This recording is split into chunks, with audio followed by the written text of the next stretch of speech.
đêm trăng sáng trên cầu anh thổi sao, đêm trăng sáng chân cầu em giặt áo, nhịp cầu nối những bờ vui.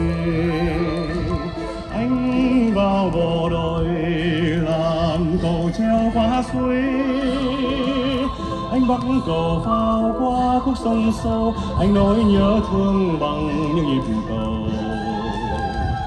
Những chiếc cầu ngày đêm bom rồi vẫn nguyên vẹn đứng trên lửa khói, những chiếc cầu vẫn nối hai quê để đêm trăng sáng chân cầu em giặt áo. Anh lại về đây sau ngàn ngày chiến đấu, ngồi trên cầu khói xa